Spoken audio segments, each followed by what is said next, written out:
Vale, pues. Buenas tardes a todos y muchas gracias por estar aquí con nosotros. Una sesión más de presentación de un libro, en este caso el libro del profesor Félix Roux, compañero y sin embargo amigo desde hace ya mucho tiempo. El profesor Félix Roux se ha lanzado a escribir un libro donde de manera condensada y sin mucho recurso a las matemáticas, explica de una manera realmente muy interesante, muy didáctica y muy práctica, con muchos ejemplos, el mundo de la valoración de empresas. Yo no imagino mucha gente que tenga las características de Félix Roux para escribir un libro de este tipo, porque por supuesto tiene todas las credenciales académicas, ¿vale? Es ingeniero, ha estudiado en Estados Unidos, pero también lleva toda la vida de su desarrollo profesional trabajando en el mundo en el que tiene que estar constantemente haciendo valoraciones en relación con las empresas y con el mercado financiero. Entonces yo creo que recoge estas dos pilares muy importantes, que son el dominio teórico de los conceptos, que es quizá lo que se le podría presuponer por su condición de profesor de muchos años en la Universidad Politécnica de Madrid, pero también de la experiencia en el desarrollo profesional. El libro es un libro excelente, yo lo recomiendo, es un libro casi de cabecera para la gente que en algún momento determinado tiene que estar en un lado o en otro de la mesa negociando una valoración de una empresa, la parte que compra, la parte que vende.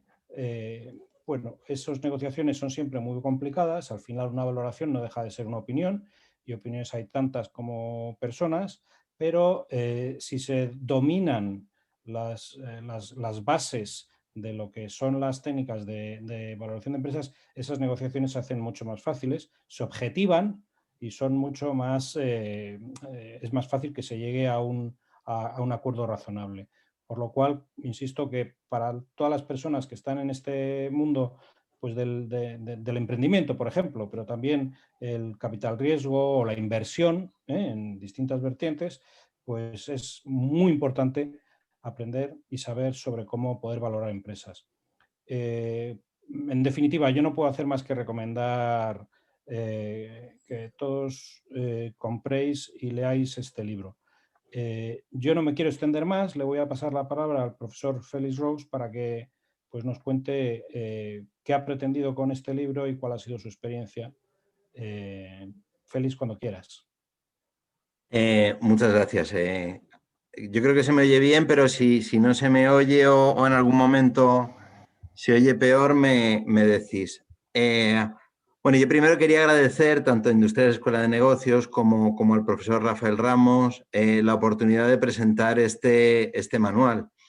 Y también a los que estáis al otro lado del Zoom por el interés que habéis mostrado.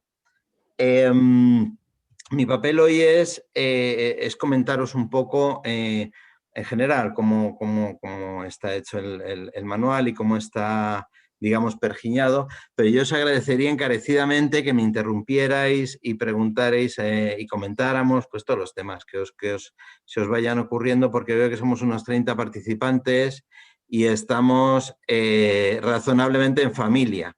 La mayoría, muchos nos conocemos, somos alumnos, antiguos alumnos, profesores y demás. Yo lo que sí, quisiera comenzar un poco a comentaros, este manual lo pensé durante el confinamiento, ¿no? O sea, yo durante el confinamiento dije, bueno, ¿qué se puede hacer así práctico y útil durante estos días que tenemos menos movilidad, tenemos que estar más encerrados y demás? Y más o menos dije, oye, pues puedo ordenar un poco todos los apuntes que damos todos los años en clase sobre valoración, intentar completarlos un poquito y hacer algo útil y práctico, ¿no? Que fuera de utilidad. Y tuve la suerte de que, hombre, que Editorial Pirámide pensó que, bueno, que era una buena idea publicarlo.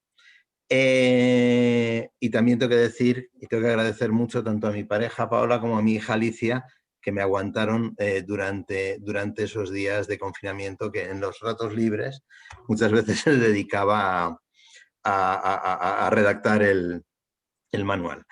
Pero bueno, yendo al grano, en cuanto al contenido, lo que se pretende es presentar, digamos, las herramientas básicas de valoración, como su nombre indica, aunque podría llamarse también herramientas razonables de valoración, porque realmente no hay muchas más herramientas que sean razonables para valorar una empresa.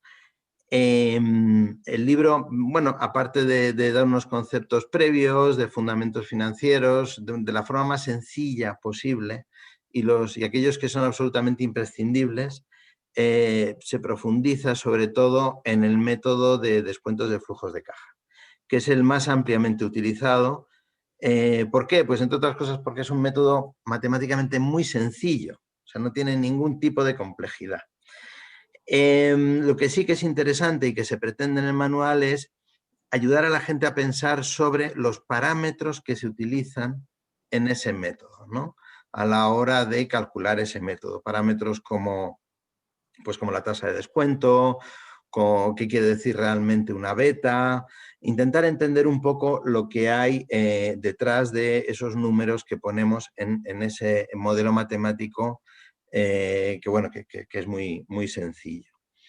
Porque claro, una valoración yo creo que no es solo un conjunto de un resultado numérico, porque como ha dicho Rafa al principio, una valoración es una opinión. Y obviamente depende absolutamente de quién la haga. Si a ti te gusta el negocio que estás valorando, pues hombre, tenderás a simpatizar con la empresa y probablemente a dar una valoración más alta que si no te gusta.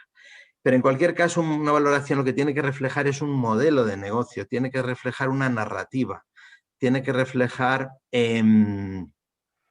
pues, explicar cómo una empresa consigue generar esos ingresos, qué estructura de costes tiene y reflejar todo eso de una forma creíble en un modelo matemático. Y eso es lo que se pretende normalmente cuando se hace un DCF, un modelo de descuento de flujos de caja. Aparte del DCF, obviamente, se presentan otros métodos de valoración, métodos comparativos, como es el método de múltiplos, que no son realmente métodos intrínsecos de valoración, porque no se analiza la empresa en profundidad, pero sí se la compara con otras empresas similares para contrastar si has llegado a una buena valoración o no. Y se presenta modalidades de valoración un poquito más sofisticadas, como son la valoración mediante opciones reales. Este tipo de métodos de valoración no son muy utilizados en la práctica, entre otras cosas porque la gente no suele conocer los fundamentos teóricos de esos métodos y por lo tanto no se atreve a utilizar una herramienta con la cual no está totalmente cómodo. Pero sí que es interesante para un valorador utilizarlos, conocerlos y entender cómo aplicarlos, porque esos métodos son los que realmente te permiten que una valoración no sea lineal. Son los métodos que te permiten considerar oportunidades de negocio que puede haber y que normalmente en los métodos de descuento de flujo de caja, incluso en escenarios, no se pueden calcular.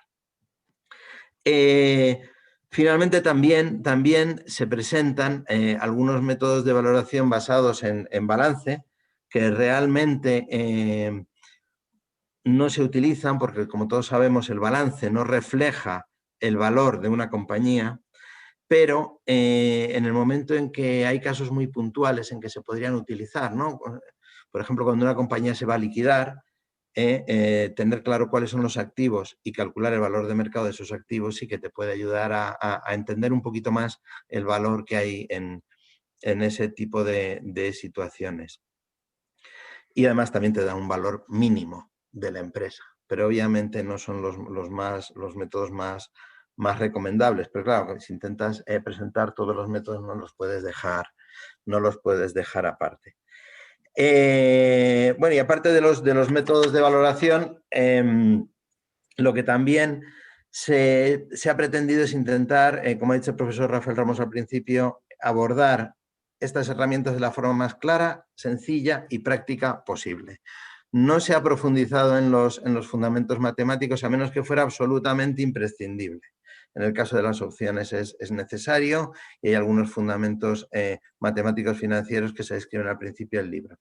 Pero hoy en día, con las herramientas que hay de Internet, con los manuales muchísimo más elaborados de otros profesores, si alguien quiere profundizar en la matemática de alguno de estos métodos, pues no tiene más que dedicarle un poco de tiempo y utilizar las herramientas que en general son públicas, están en Internet y demás.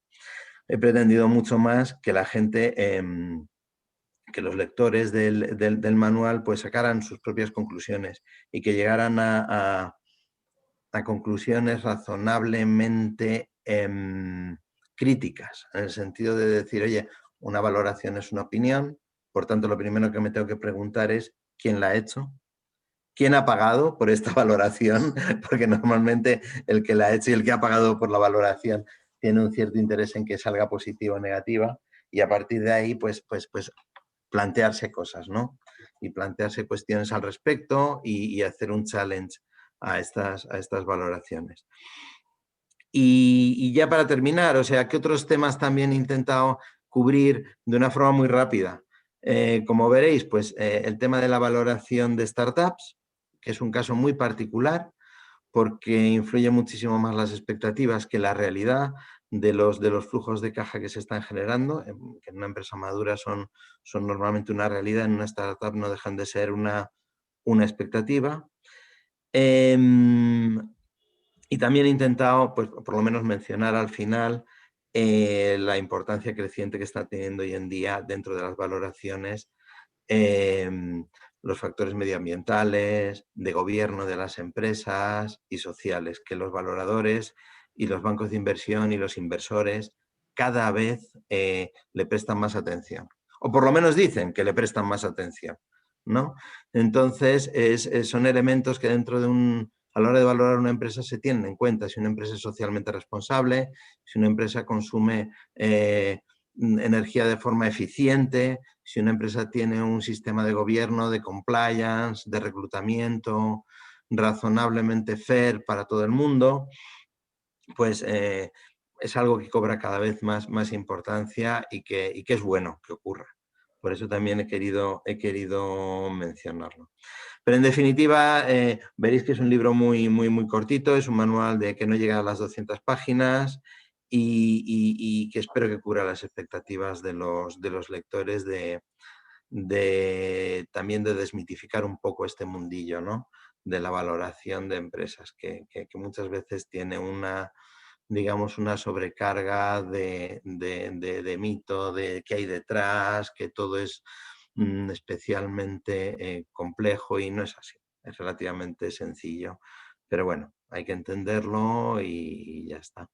Esto es un poco lo que se ha pretendido en este manual. Yo no sé si se os ocurre alguna pregunta, algún comentario. Pero vamos, poco me queda que decir del manual. Bueno, Fernando, que te veo animado. sí, bueno, me surgen un montón de preguntas, pero somos muchos, entonces voy a tratar de concentrarlas en una o en dos y que todo el mundo participe, ¿no? Primera pregunta que te quería hacer es, ¿hasta qué punto crees que hay una inflación en la utilización de métodos como el de múltiplos comparables, ¿no?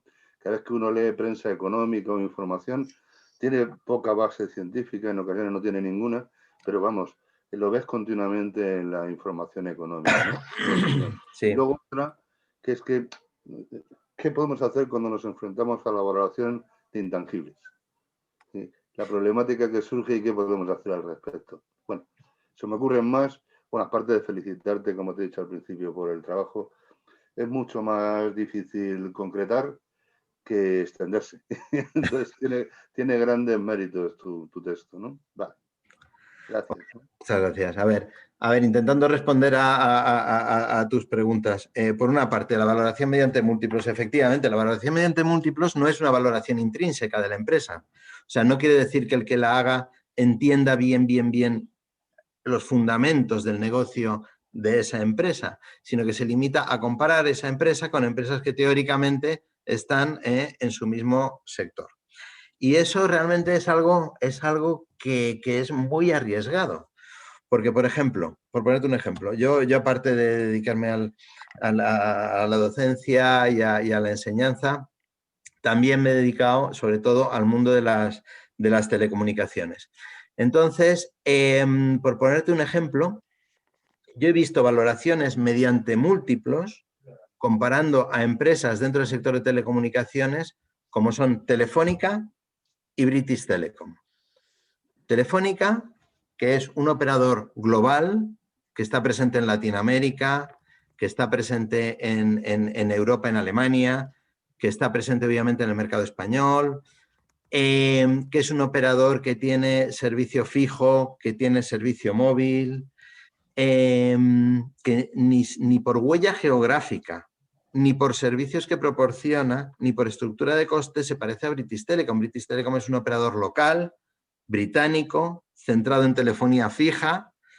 Entonces, claro, decir, no, como los dos están dentro del mismo sector de telecomunicaciones, voy a aplicar los múltiplos de Telefónica a los múltiplos. Voy a comparar Telefónica con BT o Telefónica con una empresa de telecomunicaciones y hago una media. Cojo BT, cojo una empresa de telecomunicaciones americana y cojo una empresa de telecomunicaciones china. Y esto lo he visto en bancos de inversión locales de reconocido prestigio. Uno de ellos se acaba de fusionar con otro banco, o sea que os sonará quién es, haciendo ese tipo de valoración mediante múltiplos. Entonces, hombre, lo primero que hay que hacer es decir, bueno, ¿con quién me estás comparando? ¿Cuál es la media de los comparables? Y luego, también el ciclo de vida influye muchísimo. No es lo mismo una empresa de telecomunicaciones que está en crecimiento, como por ejemplo puede ser MásMóvil, que está creciendo en un mercado local y demás, que su obsesión tiene que ser invertir y crecer, con una empresa como Telefónica, que está obviamente en distintos mercados, está en Latinoamérica, tiene riesgo de tipo de cambio, tiene, no sé, y tiene que repartir dividendos, tiene la obligación de repartir dividendos.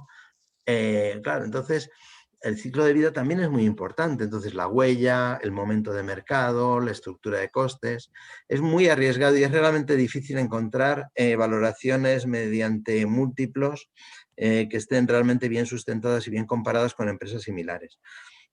Y luego, ese es el primer, el primer comentario. Y luego que obviamente al no ser una valoración intrínseca, el que la realiza pues se está limitando a comparar, ¿no? Y no se ha tomado la molestia probablemente de profundizar en el negocio, en entender en profundidad el negocio de la empresa.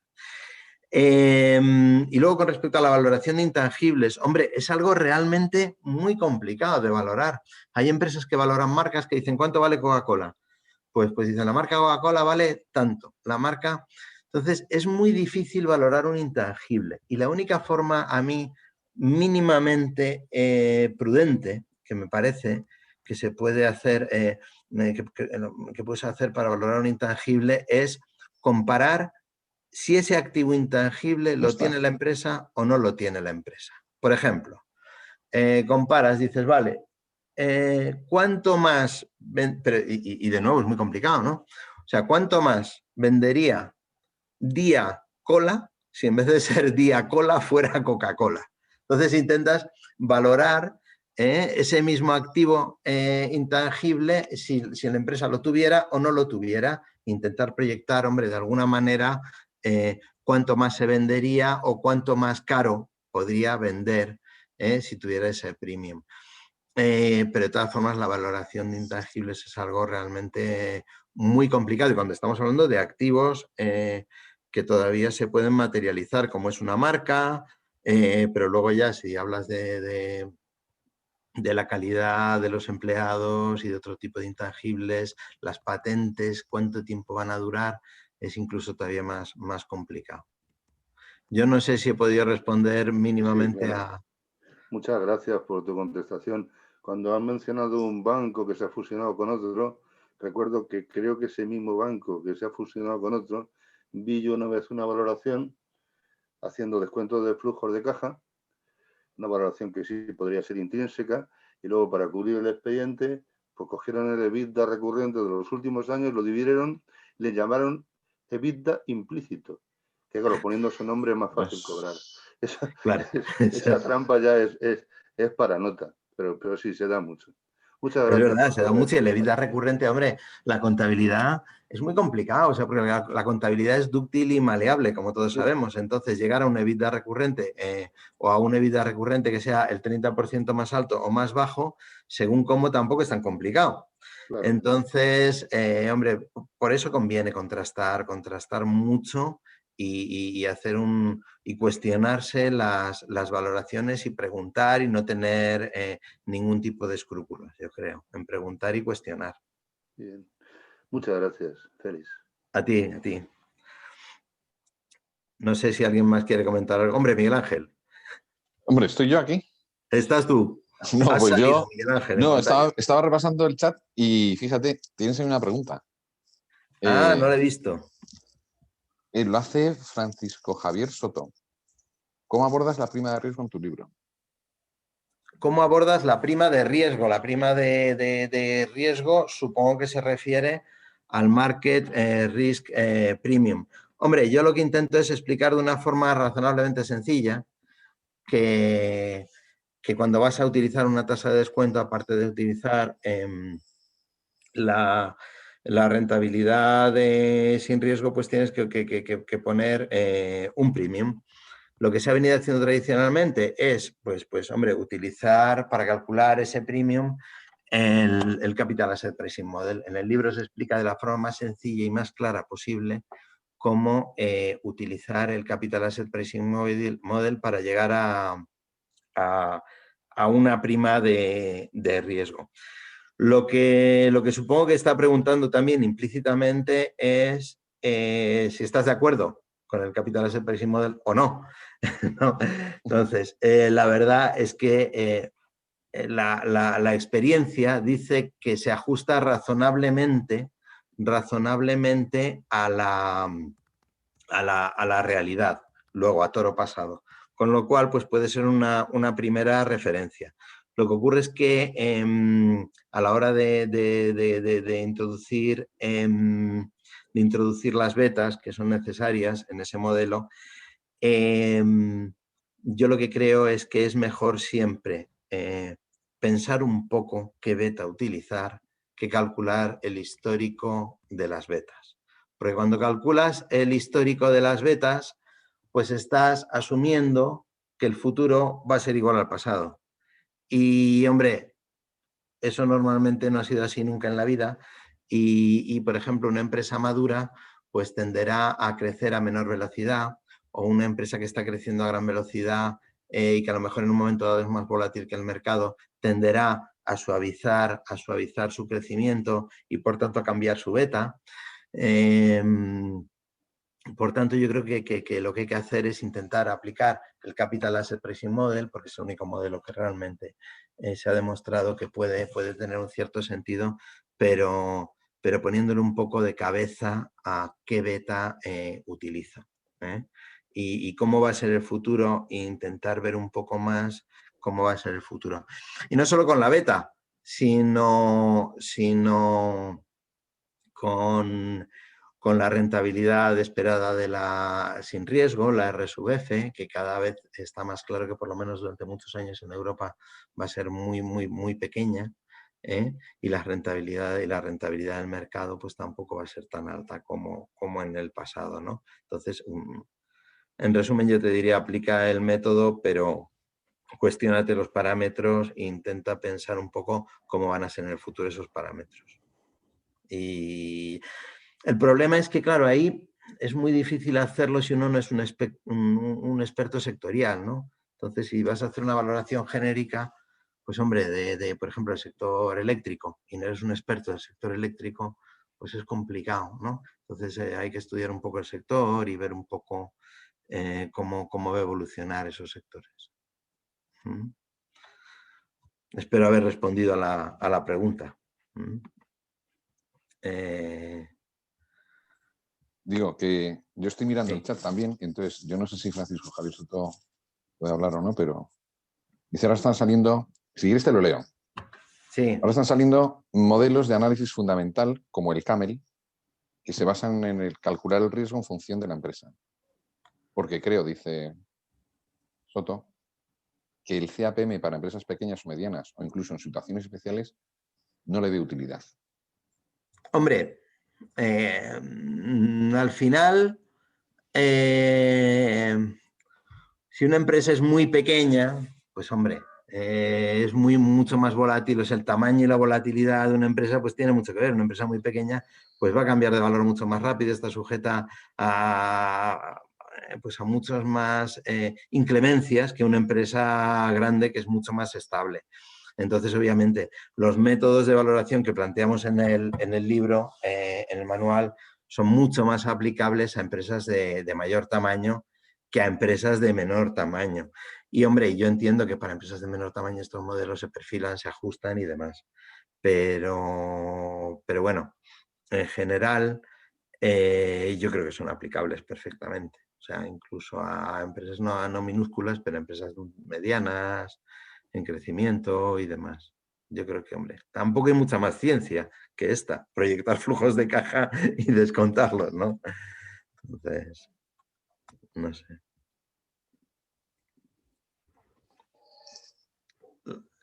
De nada, Francisco Javier. Francisco Javier es un antiguo compañero de un programa que hicimos de valoración de startups, bueno, de Business Angels en el IES en Barcelona. Entonces sabía que me iba a preguntar este tipo de cosas porque le gustan las empresas pequeñas y de crecimiento. Entonces es su perfil de pregunta. Pues entonces, si me permitís, hago yo una pequeña intervención porque el profesor Roux y yo tenemos una asignatura en el máster de Ingeniería de Organización que damos conjuntamente. Esto de que damos conjuntamente es un eufemismo, porque aquí la ciencia y el esfuerzo lo pone Félix, sobre todo, ¿no? En esta asignatura. Es una asignatura que hemos rediseñado para el curso que viene, que se llama Valuation and Financial Analysis for Startups, ¿vale?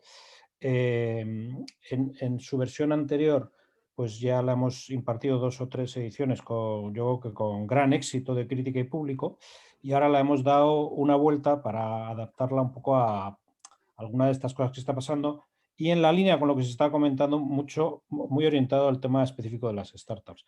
A esta asignatura, como la impartimos el Félix y yo, pues estáis invitados a las sesiones que queráis. Tiene un horario de tarde en la Escuela de Ingenieros Industriales. Ahora mismo todavía no sabemos, no tenemos los horarios del curso que viene y no sabemos qué día será un día por la tarde. Y bueno, pues el que quiera asistir a alguna sesión o a todas las sesiones estará más que bienvenido. A la gente que le interesa y le gusta estas cosas, pues así hacemos piña, ¿no? Los que tenemos estos intereses, ¿no? Sí, sí, es cierto, es cierto. Pero bueno, la damos conjuntamente. Toda es la parte más complicada, Bueno, que es la parte ya, más de intentar ver el valor realmente de las startups, que es algo que no es sencillo. Intentar intuir el valor que puede generar un modelo de negocio nuevo. claro, es que son problemas muy gordos, porque como decías tú antes, valorar pre-revenue ya es un problema, porque claro, ya no estamos hablando de riesgo, estamos hablando de incertidumbre, donde no podemos medir. El riesgo de que una empresa consolidada suba o baje sus flujos de caja en los próximos meses o años, pues te puedes creer que lo puedes medir y hacer una distribución de probabilidad que refleje lo que puede pasar en el futuro. Digo que te lo puedes creer, no más que eso, ¿eh? Pero de luego una startup no, y una startup que todavía no ha empezado a vender y tal, que no es nada más que una opción que tienes ahí para ver si eso luego arranca y tal, pues efectivamente estás en otro contexto y la cosa se complica un poco más. De todas maneras, como ha dicho Félix, las bases de lo que es la opinión que vas a dar de valoración y tal son las mismas, vienen a ser lo mismo. Otra cosa es que sea más fácil o más difícil anticipar pues lo que va a pasar en el futuro. Una de las cosas que nos facilita ahora la vida, pues que al final las valoraciones, básicamente, esto es una caricatura lo que voy a decir, ¿no? Pero son flujos de caja y la tasa de descuento, y ahora la tasa de descuento nos la facilitan mucho, porque como la tasa de interés sin riesgo es casi cero y, Eso es. y el mercado también está tal, pues con por unas tasas pequeñitas ya sabes que aciertas, ¿no? No tienes la dispersión que teníamos hace bastantes años. Hace bastantes años empezabas a hacer elucubraciones que si con las betas, que si con las diferencias del el riesgo del mercado y tal, y claro, te ibas a según qué tipo de proyectos a tasas del 3-4% al 15%, ¿no? Y entonces pues era otro mundo. Hoy en día eso no tiene ya ni sentido. No tiene ningún sentido. Y luego, hombre, a la hora de valorar startups, no solo cuando están en una fase muy incipiente, sino cuando están en una fase ya de primer crecimiento y están empezando a generar ciertos ingresos, claro, la mayor parte de los analistas están acostumbrados a ver o a realizar análisis de empresas que puedes proyectar razonablemente sus ingresos y sus costes. Una startup está en una fase muy incipiente de la vida, entonces es como las personas, es un adolescente que está creciendo, que lo que tiene que hacer es invertir, que está razonablemente empanado, que va a cometer unos cuantos errores, porque si no, no sería una startup, y que no debe comportarse como una empresa madura, no debe comportarse de una forma especialmente racional, sino que probablemente tiene que sobreinvertir y sobrearriesgarse, porque si no, no va a crecer y no va a conseguir crear un cierto valor. Esto es como las personas, cuando son chavales y cuando son adolescentes, pues ¿cómo se va a comportar? Pues como un adolescente, y va a estar razonablemente, pues eso, confuso y probando cosas y demás. Lo que pasa es que luego también tenemos empresas maduras que se comportan como adolescentes, ¿no? Entonces que contratan a un banco de inversión o a un consultor y les dice tienes que hacer esto y entonces la lían. Entonces yo creo que también las empresas como las personas en cada momento de la vida tienen que comportarse de acuerdo a su situación. Y hay que saber valorarlos de acuerdo a su situación. O sea, no se puede pretender que una empresa muy joven pues tenga que endeudarse para tener un coste de capital menor o que tenga que pagar ya algún tipo de dividendo, no se puede pretender eso, sino sencillamente hay que esperar de ellas lo que son, empresas en crecimiento y jóvenes. No sé. ¿Alguna duda, pregunta, comentarios? Miguel Ángel, estás muy Félix, callado. yo sí tengo una pregunta. Hitza. ¿Me escucháis? Sí. Sí. Vale, yo tengo, en primer lugar, pues enhorabuena por tu libro. No lo tengo todavía, pero en cuanto tenga la oportunidad, seguramente iré a buscarlo. Muchas gracias.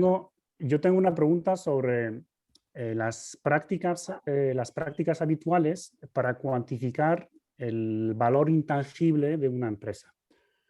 O lo que se llama, lo que se ha puesto de moda ahora es el goodwill, ¿no? O el fondo de comercio. El goodwill yo lo entiendo como un activo intangible, indefinido, capaz de alguna manera, generar beneficios futuros para una empresa y que corresponde a varios parámetros, entre ellos el valor de la marca, la cartera de clientes, el posicionamiento, prestigio, el know-how o el valor de patentes, hasta el valor de patentes, ¿no? Normalmente, hasta donde se calcula como la diferencia entre el precio de venta de una empresa y el valor razonable, entre comillas, a valorar tanto de los activos como pasivos de la compañía. La intriga que siempre he tenido es la siguiente.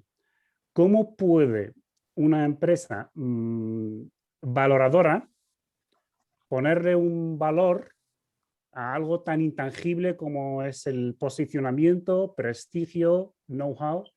O sea, ¿cómo se cuantifica eso a efectos prácticos? Y si puede ser un ejemplo. Sí, vamos a ver. El goodwill contablemente es exactamente lo que tú has dicho. La diferencia entre el valor de una empresa y el coste en libros. O sea, esto para ser prácticos. O sea, si tú, por ejemplo, compras una empresa, ¿cómo la valoras? Tú el valor, pues haces unos descuentos de flujos de caja, normalmente haces un DCF, te haces tus escenarios, te aplicas el riesgo que crees oportuno y demás. Y en función de ese valor también le aplicas las sinergias o los futuros ahorros o incremento de ingresos que vas a poder generar por comprar tú esa empresa y no otro esa empresa. Como yo ya tengo esta infraestructura, voy a poder reutilizarla y no la voy a duplicar y tengo estos ahorros.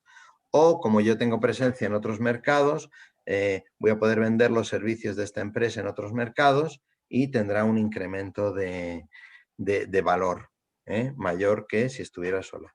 Entonces el goodwill, cuando una empresa compra otra, normalmente lo que se hace es esta valoración de la empresa comprada y la diferencia entre, siendo súper, esto es una extraordinaria simplificación, pero la diferencia entre el valor que pagas y el coste que está reflejado en los libros, lo tienes que poner en el activo como goodwill, porque estás pagando de más y en ese pagar de más está ese valor que tú crees que se va a generar en el futuro por haberla comprado, porque esa empresa tiene esos activos.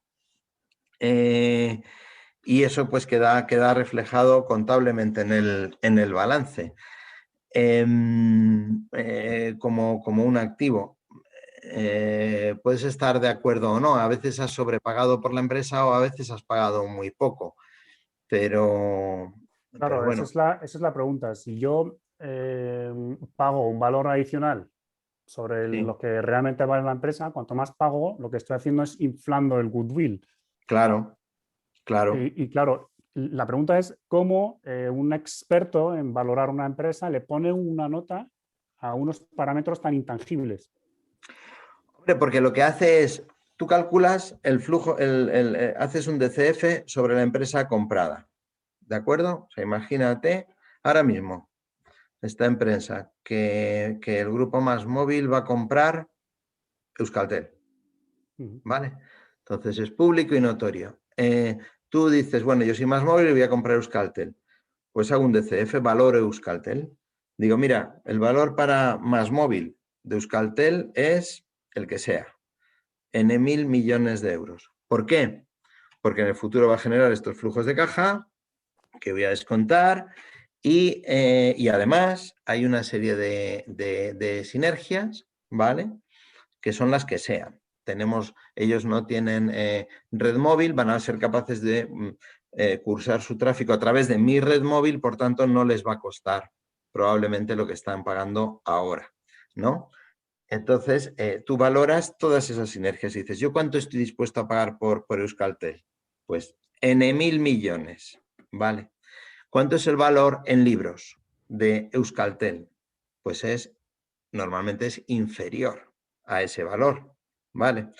Porque si no, probablemente estaría en una situación con problemas. Entonces, esa diferencia, tú has hecho una valoración descontando flujos de caja. ¿Por qué? Porque opinas que se van a poder generar esos ingresos con una estructura de coste determinada.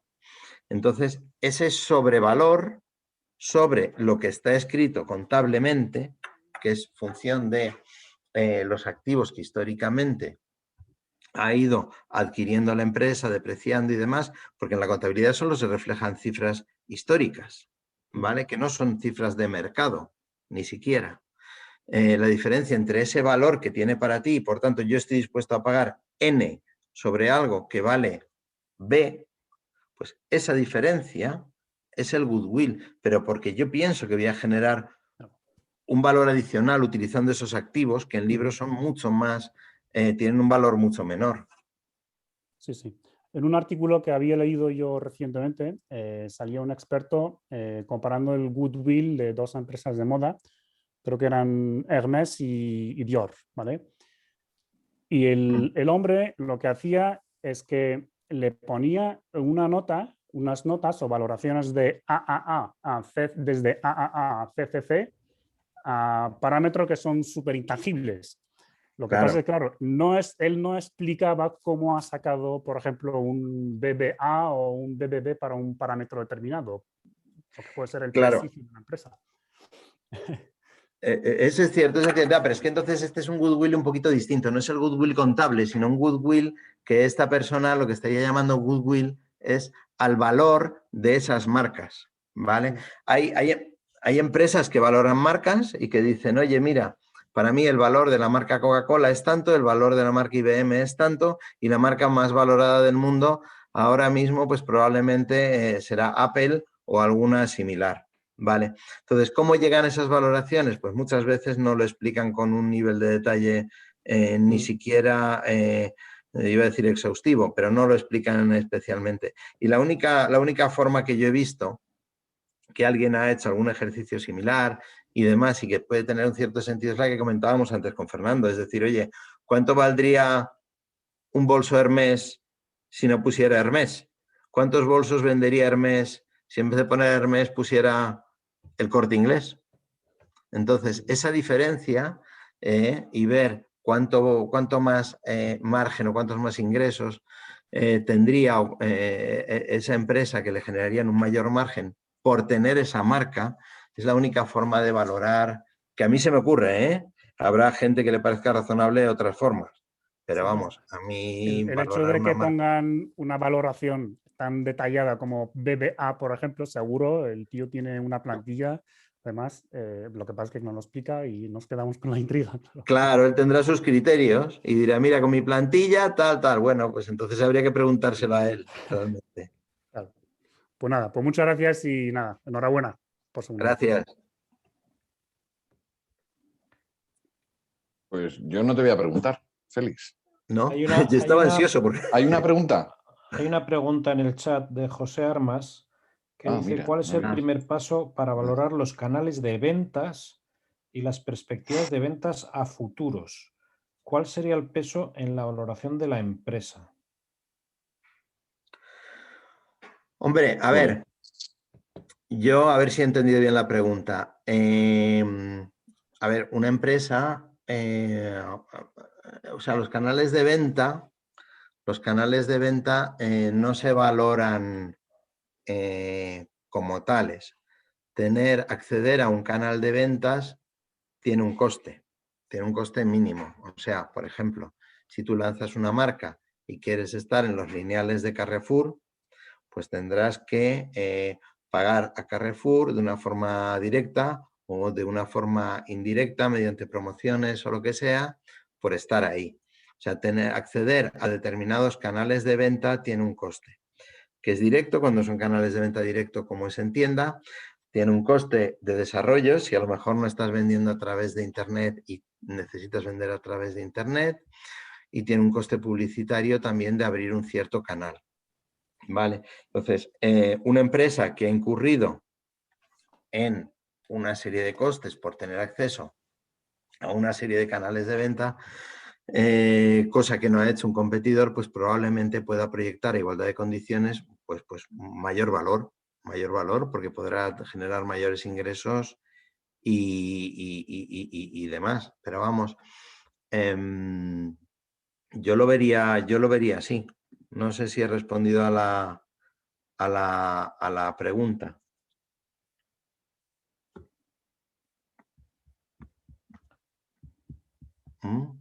Pero bueno. Pues José, lo dice también cómo... Armas. Sí, adelante, José. Buenos días, profesor Miguel. Soy un exalumno de la escuela. Sí, en principio, claro, ¿no? Tendría un costo para que pueda estar en el canal, pero mi pregunta también pues tenía otra parte que era cómo podemos valorar esas perspectivas de venta. O sea, si ahora de repente, no sé, pues nos tiene ahora seguramente por la contingencia hay empresas que de repente han dejado, digamos así, pues de vender una cuota de mercado determinada, pero a futuro, cuando esto pase, pues posiblemente recupere. Entonces, en esa situación, esos futuros de ventas, ¿cómo podríamos valorarlo? ¿Podríamos hacerlo a través de un histórico? ¿Y eso cómo lo podríamos considerar al momento de que podríamos valorar una empresa para poder tomar una decisión de inversión, pues, ¿no? Hombre, puede ser que haya empresas que en este momento, durante la pandemia y durante el close down que ha habido, hayan dejado de vender en en determinados canales retail al público directamente y hayan utilizado a lo mejor más otros canales de internet y ahora vayan a volver a utilizar esos canales en los que estaban anteriormente. En cualquier caso, a la hora de valorar una empresa, pues tú lo que tienes que valorar es cuánto te va a costar vender a través de ese canal y sabes perfectamente el margen que te va a dejar la venta a través de ese canal y por tanto eres capaz de extrapolar de cara al futuro los flujos de caja que vas a generar vendiendo a través de ese canal y compararlo con lo que ocurriría si no vendieras a través de ese canal. Pues como siempre, esa es la forma de ver el valor que puede tener para ti ese canal en concreto. Vale, no sé si te he respondido. Sí, muchas gracias, muchas gracias. Vale. Luego veo que hay otra pregunta. A ver. Vale, me parece que...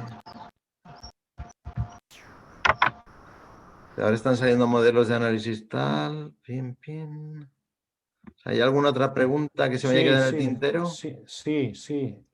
De Kenny Ralph. Ajá.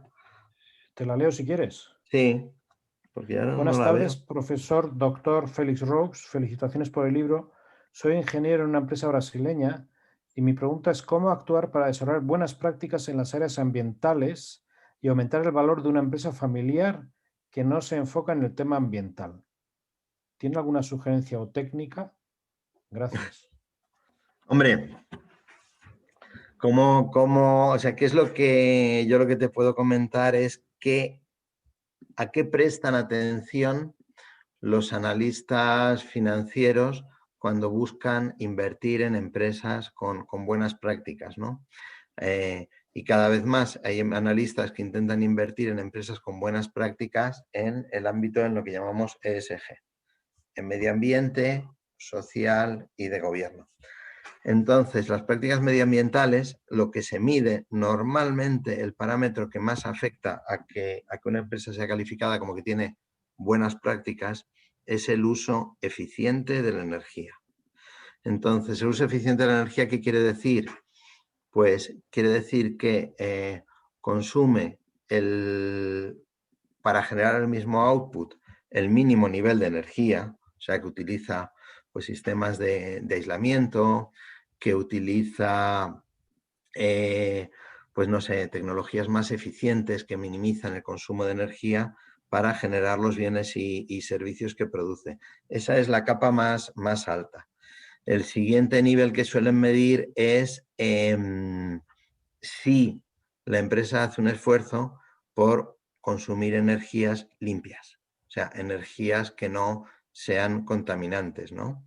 Eso ya empieza a ser más difícil de demostrar, ¿no?